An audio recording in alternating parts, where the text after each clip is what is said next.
조정받던 자동차 4분기엔 반등 향해 질주. 네, 하반기 전망까지 함께 연결해서 들어보도록 하겠습니다. 네, 전문가님 3분기 실적부터 좀 궁금해지는 구간인데 현대차랑 기아 3분기 실적 좀 어떻게 보고 계신가요? 3분기 실적은 아무래도 파업 여부에 크게 달려 있을 것 같습니다. 지금 1차적으로 잠정 합의안이 나오긴 했는데 표결을 거쳐야지만 최종적으로 확정이 되기 때문에 아직까지는 파업을 할지 안 할지 확정이 됐다라고 보기는 좀 어려울 것 같고요. 다만 이제 파업을 안 하는 쪽으로 많이 길어지고 있는 것으로 봐서 파업을 안 한다고 가정을 한다면은 3분기 실적은 기대보다 양호할 것으로 이렇게 예상을 합니다. 네, 그렇군요. 3분기에 뭐 판매량 볼륨 파업이 없을 때를 가정했을 때는 뭐 100만 대까지도 보고 있던데 지금 아직까지 완성차의 판매량은 좀 괜찮게 나오고 있는 상황인가요? 7월 달에 일시적으로 부진했었고요. 8월 달에 좀 회복을 한 상태고, 아무래도 이제 9월 달에 파업 가능성이 있어서 8월 달에 많이 생산을 했겠거니라고 생각을 했었는데, 뭐 9월 달까지도 차질이 없다라고 한다면은 전반적으로 생산 대수는 양호하지 않을까, 이렇게 생각이 됩니다. 네, 그렇군요. 그러면 지난달 글로벌 판매 현황부터 좀 보겠습니다. 연구원님 리포트에도 있던데, 이 8월 글로벌 판매 현황이 좀 어떤 점이 특징이었을까요? 8월 글로벌 판매 대수를 보면은 현대기아차 모두 전년비 증가를 했습니다. 근데 다만 이제 상반기 대비해서는 성장률이 많이 둔화가 됐죠. 올해 상반기까지는 기저효과도 있었고 대기수도 굉장히 많은 상황이었기 때문에 판매가 좀 큰 폭으로 증가를 했었고요. 이제는 한 자릿수 초반대까지로 성장률은 다소 이제 내려와 있는 상황입니다. 이런 흐름은 아무래도 4분기까지 이어질 것으로 좀 예상이 되고요. 시장별로 보면은 미국 시장에서 여전히 성장세가 지속이 되고 있고요. 국내 시장 같은 경우에도 7월 달에는 좀 일시적으로 부진했습니다. 왜냐하면은 개별 소비세 인하 효과가 종료가 되면서 일시적으로 부진했었는데 8월에는 또 큰 폭으로 증가를 했고요. 나머지 시장들도 전반적으로 양호했지만 뭐 중국 같은 경우는 조금 부진한 모습이었었고 러시아 같은 경우에도 여전히 전혀 회복이 안 되고 있는 상황입니다. 중국 시장에서 조금 부진했던 이유는 결국에 뭐 내수 소비 이런 부분 때문인가요? 중국 시장이 현재 굉장히 안 좋죠. 원래는 이제 중국이 코로나 봉쇄 정책이 끝나면서 이제 판매가 회복이 되겠구나라고 생각을 했었는데 오히려 지금 부동산 경기 침체가 오래되다 보니까 굉장히 지금 분위기가 안 좋습니다. 8월 달에도 마이너스를 기록을 했고요. 중국 정부에서 부양책을 내고 있기는 하지만 아주 강력한 부양책들이 나오고 있지는 않기 때문에 올해 남은 4분기까지도 굉장히 좀 침체된 분위기가 지속이 될 것 같습니다. 현대기아차도 이 분위기에서 크게 벗어나고 있지는 않고요. 기아에서 EV5라고 하는 중국 전용 EV 모델을 내서 분위기를 좀 반전해 보려고 하는데 뭐 이거는 단기적인 것은 아니고 뭐 좀 내년 정도는 돼야지 뭔가 이제 좀 의미 있는 변화가 나오지 않을까 생각이 됩니다. 네, 일단 판매 현황을 좀 봤는데 지금 그런 판매 비중이 국가별로 조금 어느 쪽이 많고 어느 쪽이 좀 적은 편인가요? 절대적인 비중을 보면은 한국하고 미국이 가장 중요한 시장이다라고 볼 수 있고요. 그 다음으로 이제는 EU 시장, 인도 시장 이렇게 좀 나눠 볼 수 있을 것 같습니다. 네, 그렇군요. 그 아까 데이터를 보니까 기아도 역시나 인도 시장에서 좀 감소세가 있었던데 이런 건 뭐 특별한 원인은 없었을까요? 인도 시장이 작년까지 굉장히 좋았었습니다. 굉장히 좋았기 때문에 현대기아차가 지금은 인도 공장 가동률이 거의 100%를 육박을 하고 있는 상황입니다. 그래서 현재 캐파의 제한이 있기 때문에 여기에서 추가적으로 물량을 공격적으로 늘릴 수 있는 상황은 아니고요. 얼마 전에 그래서 현대차가 추가적으로 생산할 수 있는 생산 시설 확보를 위해서 GM이 가지고 있었던 공장을 인수를 했습니다. 그래서 이게 가동을 하기 시작을 하면은 그때부터 이제 물량이 늘어날 수 있을 걸로 보입니다. 그래서 뭐 다른 문제는 아니고 더 이상 지금 생산할 수 있을 정도로 100% 가동이 되고 있기 때문에 더 이상 늘어날 수가 없다라고 볼 수 있습니다. 네, 그렇군요. 조금 전에 말씀 주시다가 개별 소비세 인하 부분도 짚어주셨는데 이 부분은 판매량에 어떻게 영향을 지금 미치고 있나요?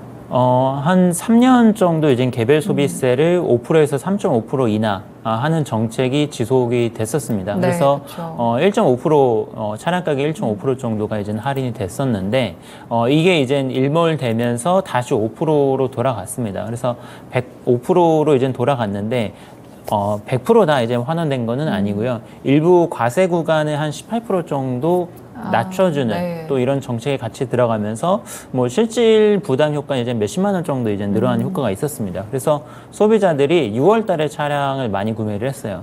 그러니까 6월 달 지나가지고 사면 이제 돈을 더 내야 되니까 그쵸. 6월 달에 좀 판매가 큰 폭으로 증가를 했고 네. 7월 달에 두 자릿수 판매 감소가 있었습니다. 그래서 일시적으로 움푹 파였었는데 8월 이후부터는 완성차에서 마케팅 활동들을 좀 벌였거든요. 네. 그래서 그 효과를 상쇄를 해주기 시작을 하면서 다시 회복세로 돌아가고 있습니다.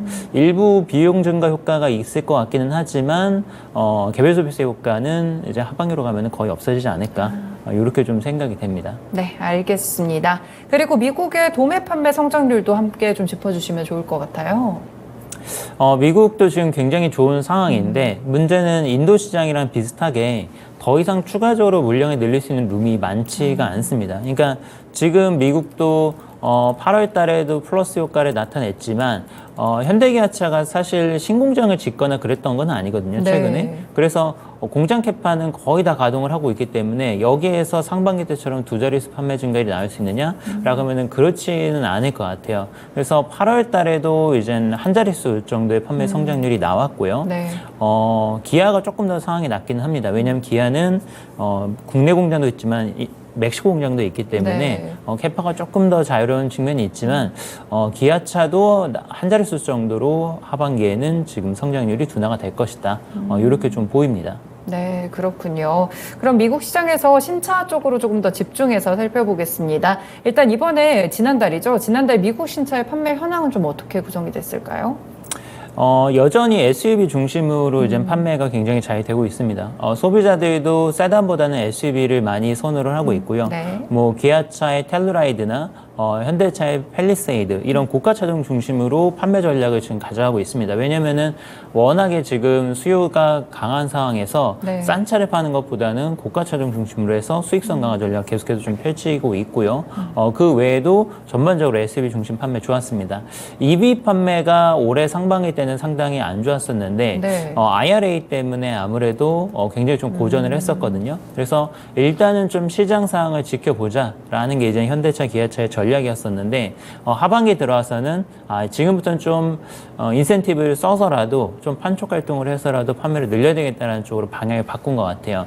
그래서 3분기부터는 지금 시장 점유율이 올라오고 있는 상황이고 4분기에는 아마 작년 수준으로 복귀하지 않을까. 뭐 8에서 9% 정도의 시장 점유율은 4분기 더 가져갈 것 같습니다. 네, 그렇군요.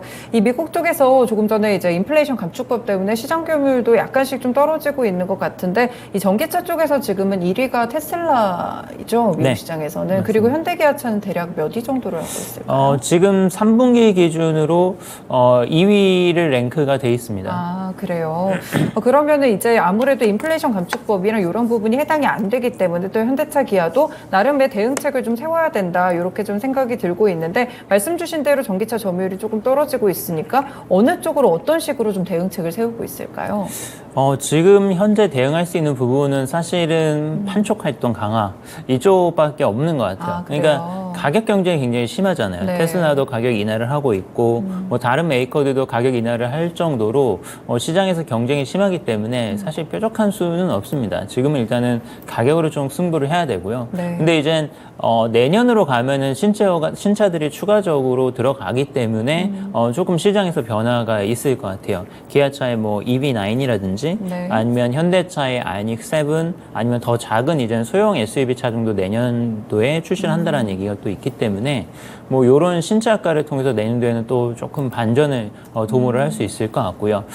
본격적으로 뭔가 변화가 나오려면 2025년도가 돼가지고 조지아 신공장이 가동되는 네. 요 시점이 될 것 같습니다. 그래서 지금으로서는 아주 시장에서 큰 변화를 일으키긴 쉽지 않고 내년을 좀 봐야 되지 않을까 생각이 됩니다. 네, 기대감도 내년으로 조금 더 넘겨봐야 되겠다라는 생각이 드네요. 네, EU 시장도 좀 중요하다고 말씀을 주셨는데 EU 시장에서는 뭐 친환경차라든지 일반 차의 판매량이나 구성 어떻게 되고 있을까요? EU 시장에서도 판매는 지금 굉장히 잘 되고 있습니다. 그래서 네.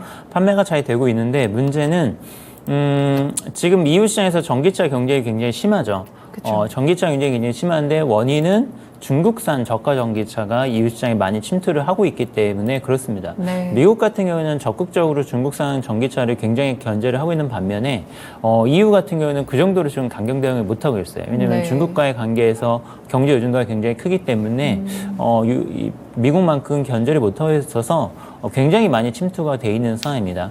현대기아차도 이젠 아이오닉 5나 뭐 아이오닉 6 그리고 뭐 EV6 이런 것들로 시장 공략을 하는데 대부분 고가 차종들이죠. 네, 전기차 가격이 좀 그렇죠. 비싼데 저가 전기차가 들어서니까 전기차 시장에서 점유율이 지금 크게 좀 늘지는 못하는 요런 상황입니다. 하지만 이제 내연기관차 쪽에서는 여전히 판매가 잘 되고 있다.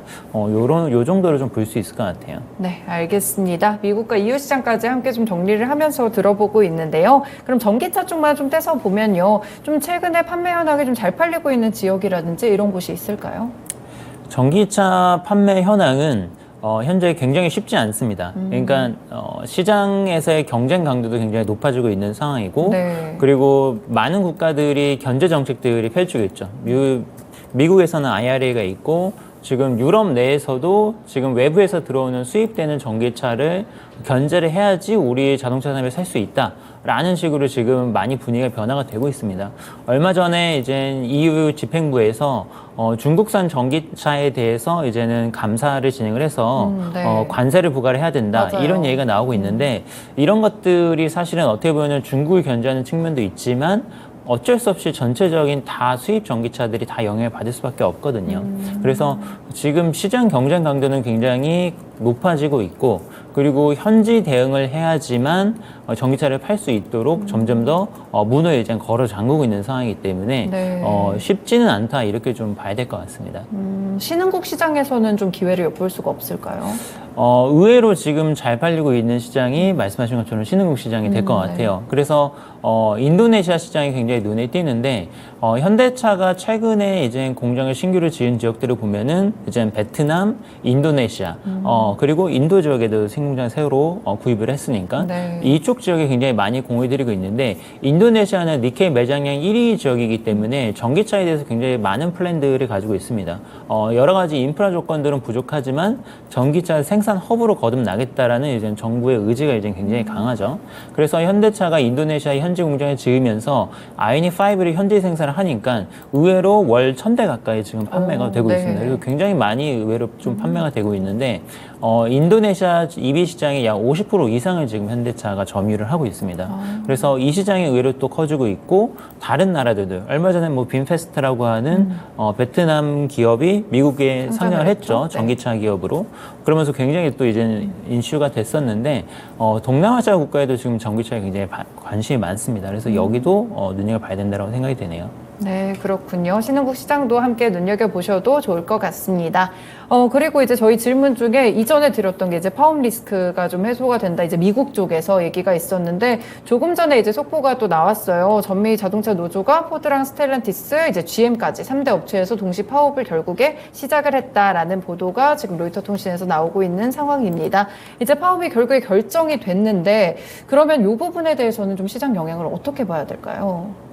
일단 단기적으로 현대기아차한테 상당히 우호적으로 작용을 할 것 같습니다. 네. 왜냐하면 경쟁사들이 차량 생산을 못한다라고 하는 거는 당연히 이제 현대기아차한테 호재 요인으로 작용을 하게 될 것 같고요.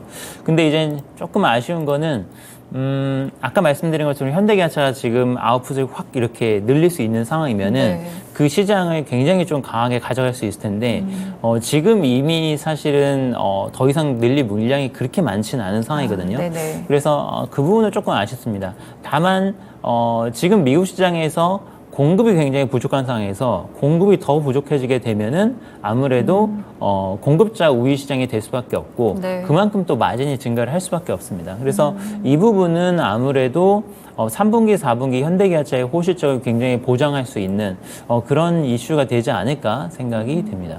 네, 그렇군요. 이전에도 이렇게 파업 이슈가 좀 있었던 적이 있나요, 미국 쪽에서는? 미국 쪽에서는 사실 간헐적으로 파업은 있었거든요. 네. 뭐 GM이 파업을 한다, 뭐 포드가 파업을 한다 네. 이런 경우가 있었는데 이번엔 굉장히 이례적으로 3사가 UAW 전체적으로 파업을 했는데 네. 이게 굉장히 이례적입니다. 이런 적이 한 번도 없었거든요. 그래서 이 영향이 어떻게 미칠지는 굉장히 좀 앞으로 중요한 변화가 될 것 같아요. 왜냐하면은 개별 노조를 상대하는 거는 또 쉬울 수 있지만 그쵸. 이렇게 3사가 똘똘 뭉쳐가지고 똑같은 조건으로 우리 이거 다 해줘라고 하면은 회사들 입장에서는 굉장히 대응하기 어렵습니다. 왜냐하면 이제 개별 상대로 하는 게 아니기 때문에 GM에서 해주는 거 포드도 해줘야 되고 스텔란티스도 해줘야 그쵸. 되잖아요. 네. 그러면 이제 굉장히 강경하게 서로 싸울 수밖에 없는 상황이기 때문에 미국에서의 어떤 공장을 운영하고 이런 데 있어서 환경이 굉장히 안 좋은 거예요. 노조 리스크가 굉장히 커졌다라고 볼 수도 있을 것 같습니다. 네. 옛날에 뭐 2009년도 때 없어졌었던 그런 제도도 지금 다시 부활을 시켜달라. 네. 뭐 이런 얘기도 나오고 있는 상황이기 때문에 이 부분은 미국 시장에 상당히 리스크가 될 것 같고 현대기아차는 오히려 좀 반사소외가 크지 않을까 생각이 되네요. 그렇군요. 좀 이례적인 파업이라는 점에서 주목을 해보시면 좋겠습니다. 이 노조 측에서는 거의 4년간 뭐 최소 40% 정도의 임금 인상을 포함해서 뭐 기존 노동자들의 일자리 감소라든지 여러 대책들을 좀 요구하고 있는데 자동차 제조사들은 오히려 약간 비현실적인 요구다라고 선을 긋고 있는 입장이어서 앞으로의 파업 리스크가 미국 시장 그리고 현대차 기아에 미치는 영향들도 함께 파악해 보시면 좋을 것 같습니다. 네, 전반적으로 미국, 유럽 여러 가지 시장들을 봤는데요. 일단 계속 좀 전쟁이 있는 러시아 이쪽은 아예 이제 공장이 뭐 가동이 중단되고 어떻게 좀 앞으로 될지 어떻게 보시나요? 러시아는 실질적으로 이젠 영업이 어렵다고 봐야 될 것 같고요. 네. 뭐 전쟁이 장기화되고 있기도 하고 그리고 설사 이젠 정쟁이 끝난다고 하더라도 러시아 시장에서 정상적인 영업은 거의 불가능할 것 같습니다. 그래서 여기는 상당히 좀 매물 자산으로 봐야 될 것 같고요. 네. 앞으로 이거를 어떻게 처리할지가 문제인데 다른 업체들의 사례를 봤을 때는 자산을 가지고 나가기가 굉장히 힘듭니다. 그래서 네. 실질적으로 상각 처리를 해야 되지 않을까 이렇게 생각이 되네요. 그렇군요. 뭐 판매량이나 비중 이런 부분에서 영향은 좀 미미한 편인가요? 뭐 작년부터 올해까지 이미 뭐 거의 0에 가까운 상황인데 뭐 실적은 굉장히 좋기 때문에 네. 턴다고 해서 문제가 될 것 같지는 않습니다. 네, 그렇군요. 러시아 시장까지 함께 좀 살펴드렸습니다. 전반적으로 이제 판매량에 대한 부분들도 함께 좀 주목을 해보고 계신데요. 지난달 판매량에서 또 미국 시장, EU 그리고 신흥국 러시아 시장까지 골고루 다각화해서 봐드렸으니까요. 참고해보시면 좋을 것 같습니다. 네, 이제 본격적인 좀 이슈로 더 들어가서요. 현대차에서 얼마 전에 레벨3 자율주행 쪽에서 상용화를 선언을 했던 것 같습니다. 이 부분 내용부터 같이 짚어주실까요? 레벨 3 상용화를 선언을 했고요. 근데 이제 원래는 올해 연초에 됐었어야 되는 부분이 상당히 좀 많이 지연이 됐습니다. 네. 많이 지연이 된 부분이고 그리고 이게 상용화를 하겠다라는 선언보다는 실질적으로 상용화를 해서 소비자 반응이 좋아야죠. 왜냐면은 뭐 테슬라가 뭐 레벨 2 그 오토파일럿 냈었을 때 다른 업체도 다 하고 있었거든요. 네. 근데 이제 테슬라만 이제 유독 주목을 받았던 거는 실제로 그 기능을 이용을 했었을 때 기능의 완성도나 그리고 정확도 이런 것들이 이제는 테슬라가 가장 만족도가 높았기 때문에 그렇습니다. 그렇기 때문에 이제는 레벨 3를 한다, 레벨 4를 한다 사실 이런 것보다는 네. 실제로 효용성이 있느냐, 소비자들이 거기에 반응을 해서 그거를 얼마나 많이 구매를 하느냐 이거를 봐야 되기 때문에 이거는 조금 더 지켜봐야 될 부분이다라고 보입니다. 네, 그렇군요. 이번에 뭐 로테이터 캠이라는 것도 공개가 됐는데 이건 뭔가요? 로테이터 캠이라는 게 이제는 뭐 로테이터라고 하면 돌아간다는 뜻이고 그쵸. 이제는 캠이라고 하면 이제는 카메라니까 돌아가는 이제는 360도 커버가 가능한 카메라인 것 같은데 글쎄요. 근데 이거는 뭐 굉장히 획기적인 기술인지는 잘 모르겠습니다. 아, 네, 그렇군요. 자율주행과 관련돼서 그러면 저희가 조금 주목해 볼 만한 종목이나 이제 이런 섹터 이런 쪽은 없을까요? 자율주행이 이제 앞으로 굉장히 미래 먹거리 산업이니까 주목을 해야 될 거는 맞고요. 이제 네. 다만 이제 굉장히 이제 구현이 어렵죠. 자율주행이 아직까지는 현실화된 게 아니기 때문에 여기에서 뭐 매출이 발생하거나 그런 시장은 아닙니다. 그래서 앞으로 이제 미래 시장을 좀 봐야 되는 부분인 거고 현재 이제 자율주행 관련해서 많이들 부각되는 부분이 차량용 소프트웨어 쪽이 될 것 같고요. 네. 차량 소프트웨어 쪽에서는 국내에서는 사실 소프트웨어 강자들이 그렇게 많지는 않습니다. 많지는 않은데 뭐 예를 들어서 뭐 현대 오토에버라든지 이런 부분들이 이제 좀 직접적으로 연결이 되는 부분이 될 것 같고요. 뭐 그다음에 이제 차량용 뭐 반도체 뭐 이것도 굉장히 이제 중요할 거고 그리고 뭐 전력 반도체 그리고 이제는 대표적으로 에이다스 같은 경우도 레벨 3까지도 에이다스 시스템의 확장판이라고 볼 수 있기 때문에 뭐 모비스나 만도 이런 부분들도 연관이 돼 있다고 볼 수 있습니다. 네, 그렇군요. 그리고 이제 자동차 부품 관련 종목들도 얼마 전까지 주가 흐름이 좀 상당히 좋았고 요즘에도 몇 종목들 좀 움직이는 것 같거든요. 사실상 뭐 완성차 판매가 잘 되면 부품 종목들한테 이제 낙수 효과가 발생을 하니까요. 부품 섹터는 좀 어떻게 보시나요? 결국에는 파업을 안 하게 됐었을 때, 제일 크게 수혜를 보는 건 이제 부품사들이 되지 않을까라고 생각을 합니다. 네. 왜냐면은 완성차 입장에서는 사실은 파업을 안 하면 좋긴 하지만 파업을 안 한다는 건 그만큼 노조한테 양보를 한다는 얘기거든요. 네. 노조가 요구한 사항을 들어주면은 당연히 노조도 이제는 파업을 안 하겠지만 그러면 이제 완성차는 비용도 증가를 하게 되고 그리고 이번 같은 경우에는 사실 추가 인원 채용 이런 부분도 요구를 했거든요. 그러면 뽑지 않아야 되는 인원도 노조 때문에 어쩔 수 없이 뽑아야 되고 뭐 이런 문제가 발생을 합니다. 그렇기 때문에 완성차 입장에서 어떻게 보면 좀 계륵인 거죠. 왜냐하면 이게 노조가 요구하는 걸 들어주면 파업을 안 하지만 그러면은 노조한테 끌려가게 되는 거기 때문에 네. 이런 문제가 발생을 합니다. 근데 부품사 입장에서 파업을 안 해서 생산이 늘어나면은 무조건 좋을 수밖에 없죠. 거기에다가 지금 미국 쪽에서 파업을 한다라고 하면은 현대기아차 입장에서는 최대한 미국 쪽에다 재고를 지금 많이 쌓아서 많이 판매를 늘리는 게 이득이란 말이죠. 그러면 당연히 가동률 늘릴 거고 더 많은 부품을 이제 요구를 할 수밖에 없습니다. 그래서 부품사들이 어떻게 보면은 최대 수혜가 되지 않을까라고 생각을 해서 파업을 안 하면은 완성차보다 오히려 부품사도 좋다. 이렇게 보입니다. 네, 그렇군요. 부품 섹터도 뭐 이전에는 전기차 관련한 부품들이 또 되게 주목을 받았었던 것 같은데 요즘도 계속 그럼 뭐 전기차 쪽을 보면 될까요? 일단은 지금 제가 생각하기로는 지금은 어떤 특정 이슈로 움직이는 게 아니라 생산량에 좀 좌우가 되는 상황이다 보니까 낙폭이 좀 컸었던 종목들 그리고 전체적으로 이제는 뭐 상반기 때 좋았었던 업체들이 좀 반등을 하는 이런 그림이 나오지 않을까라고 생각을 합니다. 지금 뭐 어떤 뭐 특별한 이슈가 있어서 뭐 새롭게 부각되는 종목이 있을 것이냐라고 물으시면은 지금은 일단 파업 이슈이기 때문에 그렇기보다는 좋았던 애들이 계속 좋을 가능성이 높다라고 좀 생각이 되네요. 네, 그렇군요. 부품 쪽에서 좀 주목하는 종목 같은 거 있으세요? 지금 상황이면은, 사실 얼마 전까지 이제 현대 오토에버를 좀 많이, 이렇게 좀 추천을 드렸었는데, 지금은 사실 현대 오토에버 같은 소프트웨어 업체들이 좋은 거는 파업이나 이런 외부 이슈에서 굉장히 자유롭다는 거거든요. 근데 지금 어떻게 보면 파업도 이제는 끝났고, 오히려 낙폭과될 종목들을 보는 게 좋다라고 생각을 하기 때문에, 지금 굉장히 많이 빠진 종목들 중에 하나가 이제 뭐 현대 모비스. 현대 모비스 같은 경우도 주가가 이제 굉장히 이제 좀, 부진한 흐름이 좀 많이 올해가 지속됐었고요. 그리고 이제는 낙폭이 좀 컸었는데 미래 전망이 좋은 게 이제는 뭐 SL, 서현이와 화신 뭐 이런 종목들이기 때문에 이런 종목들도 지금 뭐 눈여겨보고 있습니다. 네, 알겠습니다. 네, 다음으로 수소차 시장도 좀 저희가 함께 볼게요. 사실 올해 1월부터 7월까지 수소차 시장이 좀 역성장을 했다고 하는데 현대차 쪽에서는 지금 수소차 어떻게 좀 하고 있을까요, 사업을? 수소차 사업을 굉장히 많이 확장을 하려고 하고 있죠. 그러니까 그래요? 단순히 이제는 수소차를 하는 게 아니라 수소 에너지 관련된 밸류체인들 전반적으로 지금 비즈니스를 하겠다라는 이제 의지가 굉장히 강합니다. 올해 원래는 넥소 후속 모델이 나왔어야 됐는데 내년으로 이제 미뤄진 게 좀 있고요.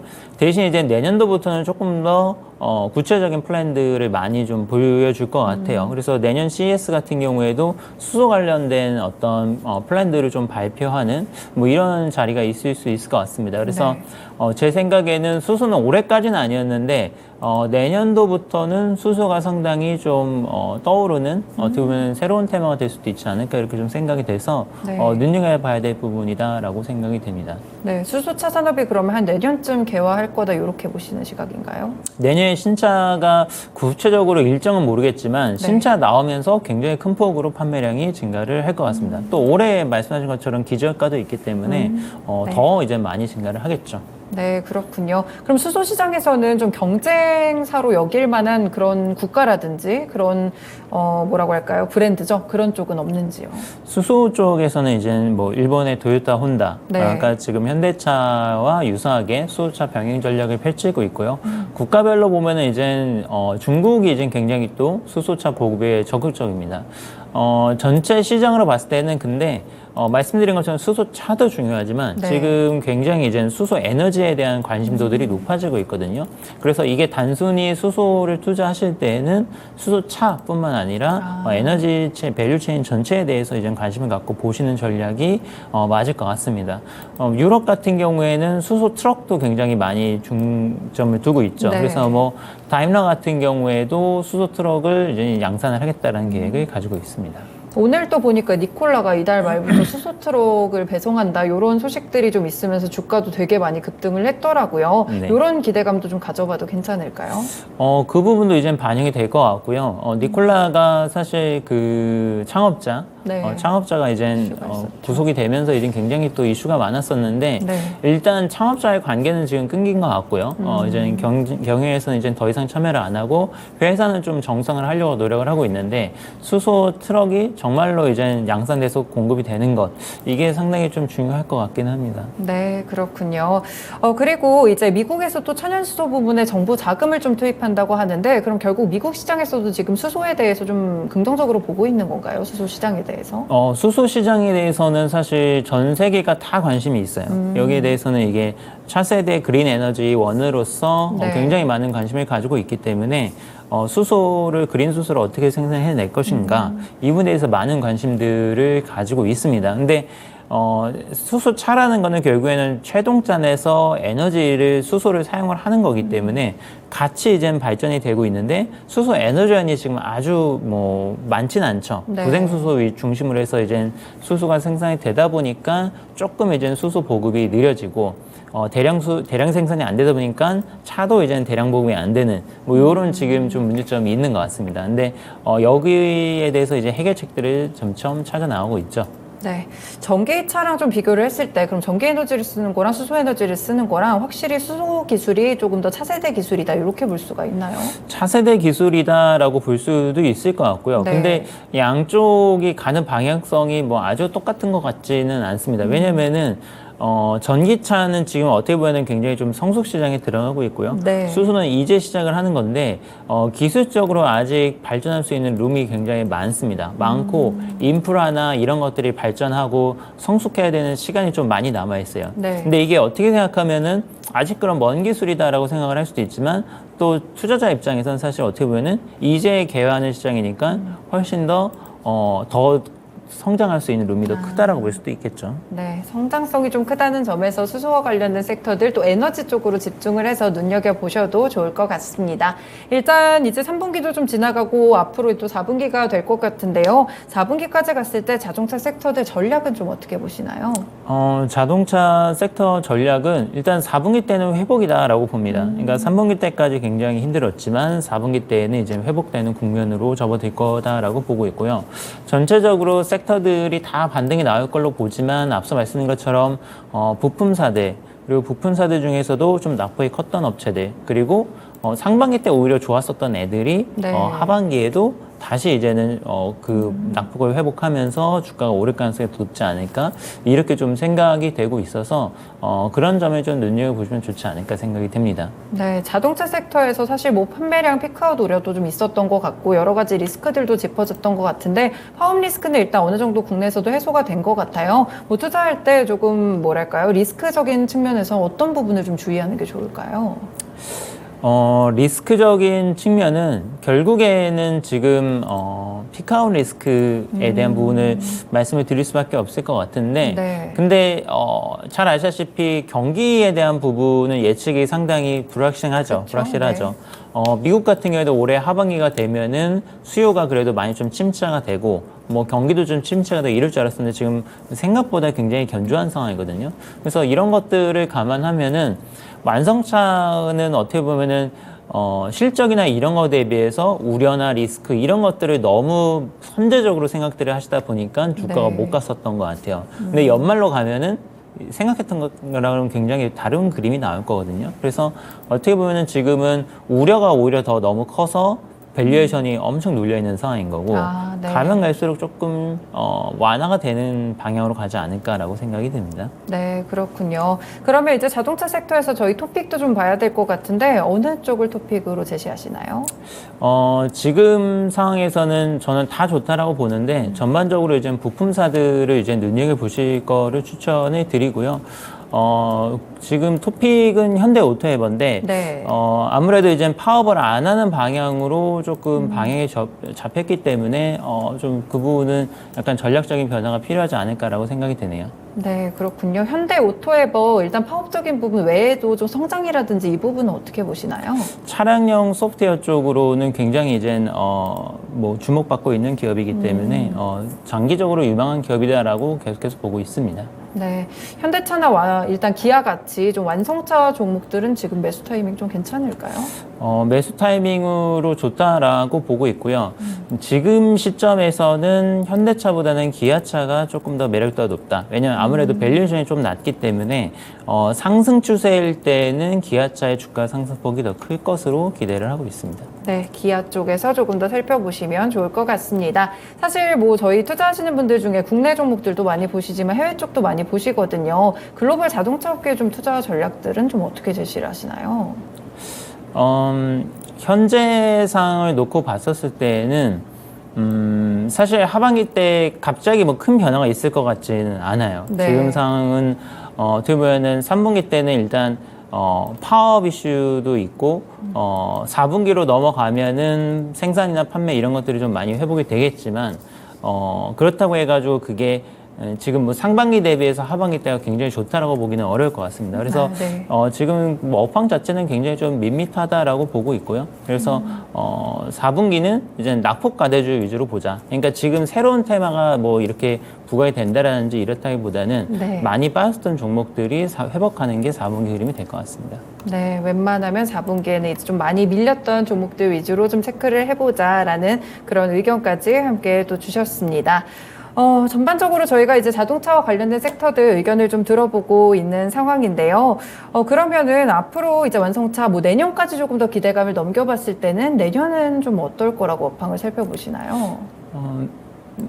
내년 업황은 뭐 현재로서는 아직까지는 뭐 좀 불확실성이 남아 있기는 한데 올해의 연장선이다라고 보고 있습니다. 일단 네. 미국 시장은 피크아웃 하려면 조금 시간이 남았고요. 일단 현재도 1,500만 대대 정도의 판매 강도이기 때문에 보통 이제 미국 시장 피크아웃 하려면 1,700만 대를 넘어서야 되기 때문에 내년도까지는 이제 무리가 없는 상황이 될 거다라고 보고 있고요. 환율이 좀 변수가 됐었는데 여전히 환율은 굉장히 좀 원화가 약세를 나타나고 있어서 환율 조건이 내년도에 좀 내려갈 가능성, 그 부분은 좀 일단 리스크 요인이 될 것 같습니다. 다만 이제 가장 큰 리스크는 현대기아차의 캐파 증설이 없다라는 게 이제 가장 큰 리스크 네. 요인인 것 같아요. 그래서 지금 여기에서 더 이상 어떻게 판매를 늘릴 거냐? 그러면은 신규 공장이 있었는데 신규 공장이 내년에 만들어지는 게 없거든요. 그래서 이 부분을 좀 어떻게 완성차 업계에서 좀 대응을 할 수 있을 것인가? 이 부분이 좀 가장 큰 고민이 될 것 같습니다. 그래서 현재로서는 내년도에는 전기차나 수소차로 의미 있는 변화를 나타내서 조금 이제 어려운 환경을 극복해내야 되지 않을까라는 생각이 듭니다. 네, 저희 중고차 시장도 한 번만 더 여쭤볼게요. 현대차량계가 이제 본격적으로 중고차 시장에 진출을 하게 되는데 이게 또 산업에는 어떤 영향을 주게 될까요? 일단 중고차 시장에서의 거래가 좀 큰 폭으로 늘 수 있을 것 같아요. 왜냐하면 지금은 사실 시장의 신뢰도가 굉장히 낮기 때문에 거래도 좀 잘 안 이루어지고 뭐 여러 가지로 이제 사업화가 안 되고 있는데 이 부분이 좀 사업화가 될 수 있는 계기가 생기지 않을까라고 생각이 됩니다. 중고차 시장이 거래 대수 기준으로는 거의 완성차의 1.5배에서 2배에 달하고요. 네. 그리고 실질적으로 거래 대금 규모로도 20조에서 30조 정도 되는 거대 시장이기 때문에 현대기아차 입장에서도 굉장히 뭐 작은 시장은 아닙니다. 그래서 이 시장을 선점하는 것이 굉장히 좀 비즈니스적으로 의미가 있을 것 같고 그리고 중고차 가격이 신차 판매에도 영향을 미치거든요. 중고차 그래요? 네. 거래 가격을 어떻게 보면 예를 들어서 어떤 특정 차, 뭐 특히나 전기차 같은 경우는 중고차 시세가 아직은 좀 불확실한데 네. 이거를 또 케어를 할 수 있기 때문에 정자 판매에도 플러스 효과가 있을 것 같습니다. 그렇군요. 시장 진출에 대해서 그러면 아무래도 수익성적인 측면에서도 좀 도움이 될 만한 그런 진출일까요? 네, 그렇죠. 그렇게 보고 있습니다. 근데 단기적으로는 뭐 큰 영향은 없는 게 초기에는 아무래도 시스템 비용이라는 게 있고 네. 또 뭐 이제는 배워나가는 과정에서 시행착오도 있고 이러다 보니까 아마도 초기에는 큰 도움은 안 될 거고요. 다만 이제 매출이 늘어나는 효과는 있을 것 같습니다. 네, 알겠습니다. 현대차가 또 이렇게 중고차 시장에 진출하기 때문에 이런 효과까지도 함께 짚어드렸습니다. 네, 연구원님 오늘 말씀 여기까지 듣겠습니다. 말씀해 주셔서 고맙습니다. 네, 오늘 이렇게 쉬운 산업 읽어주기 시간은 유진투자증권의 이재일 연구원님과 함께했습니다. 이 자동차 관련 종목들 사실 뭐 2차 전지라든지 반도체에 비해서는 시세의 그런 변동성이 요즘 크지 않아서 이걸 투자를 해볼까 고민해 보시는 분들도 많으실 것 같은데요. 저희가 8월부터 좀 실적에 대한 부분들도 같이 좀 짚어드렸고요. 글로벌 환배량과 더불어서 이제 앞으로 좀 대화할 수 있을 만한 수소 시장도 살펴드렸고 중고차 시장까지 함께 의견을 또 들어봤습니다. 네, 저희 시장 상황도 조금만 더 마지막으로 살펴드리겠습니다.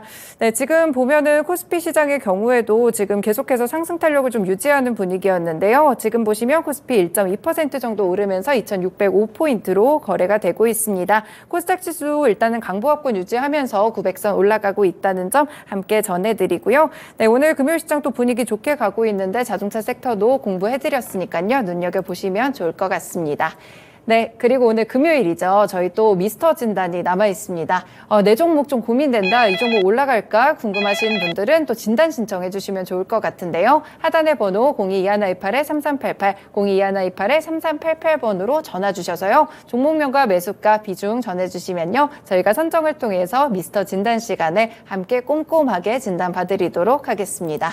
네, 지금까지 다양한 투자 판단에 도움이 되는 말씀들 전해드렸는데요. 특정 종목의 상승과 하락을 보장하지는 않습니다. 토마토랜드 2.0은 여기서 마치겠습니다. 오늘 남은 오후장까지 투자 전략 잘 짜시길 바라겠습니다. 시청해주셔서 고맙습니다.